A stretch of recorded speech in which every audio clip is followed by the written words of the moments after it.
Welcome to Destination Film, the series where I go to an interesting city with minimal gear and try and make a high-quality short film while meeting local filmmakers and discover what makes it unique.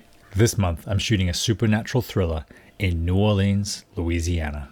So after a very eventful 24 hours, was bumped from a flight, missed a flight, went to the wrong airport, I finally got to New Orleans last night at midnight. I'm staying at the historic Eliza Jane Hotel on Magazine Street. I managed to sleep in, which is great because I'm an hour behind East Coast time. What I'm going to do now is go down, get a coffee, and check out some of the sights of downtown New Orleans, French Quarter.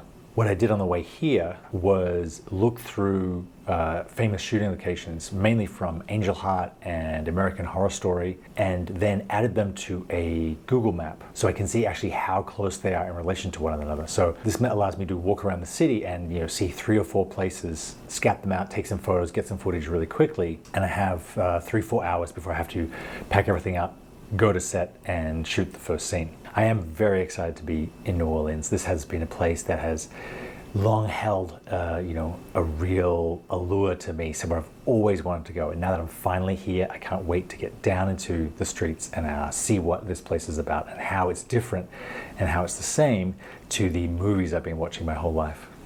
So I checked out the city a little bit, got to have a coffee. It's about 2 hours to shoot time, and I'm just going through Amazon boxes for the props I ordered. I managed to get one of the actors to pick me up on the way through, so that means I don't have to get an Uber and handle all of the gear myself. We're getting into like 4 or 5 bags now, so it's a little bit too much for one person to carry. So I can do a couple trips to the lobby, and then once I get there, Matthew can help me get the stuff into the set. So these are the 3 bags I typically bring to location. I have the long timber rolling bag, it has a tripod, the nanolite tubes, lighting stands, and an umbrella. I have my camera bag, which is another timber backpack, where I have my camera, my batteries, my lenses, my remote video, microphone setup. Then I have a third bag, which is props and the lights, cables, Mac box, so I can wear one on my back and roll the other 2. So I found the location on Peerspace. Pretty interesting looking bar/event space. It was only $80 an hour, and it was about half an hour from where I was staying. So I was just looking for something evocative and flexible and something that I didn't have to start from scratch, but I didn't want to pay too much for. Matt, one of the actors, was kind enough to pick me up. Driving out to the location was the first time I got out of the French Quarter inner city of New Orleans, and it really blew my mind how sort of run down parts of New Orleans are. This was 5 minutes from downtown New Orleans.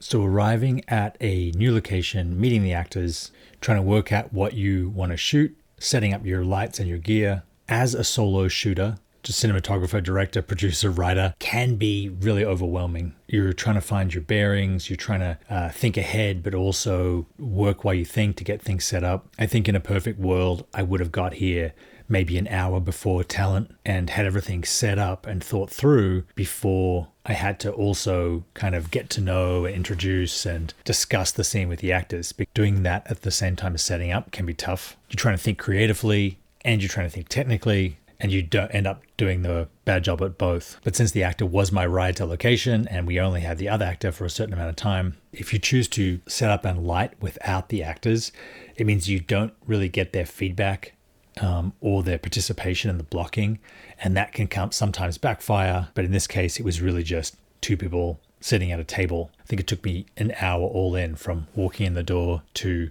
shooting the first shot. For a solo shooting is, I think, pretty good. I lit her with the nanlite Forza bounced into a 4-foot umbrella as her key light. I had another nanlite tube on the table as a eye light/uplight, and I had a Forza 60C, which is color, as this 3/4 backlight hair light. Actually was really happy with how this came out, and it's been a sort of lighting system I've been developing for a while. Just seemed to really suit this scene that was something I wrote about a fortune teller meeting someone who's immortal and is going to live until the end of time. I was going for a pretty extreme look, meaning not naturalistic, but evocative and cinematic. We went to a wider shot of her, then flipped around and essentially just used the same 3 lights to light Matthew, except I turned the 3/4 backlight to blue. I shot the whole thing on the Benro BVX 18H. Maybe I could have got a little more action and interest if I had shot this handheld, but because I was running between the camera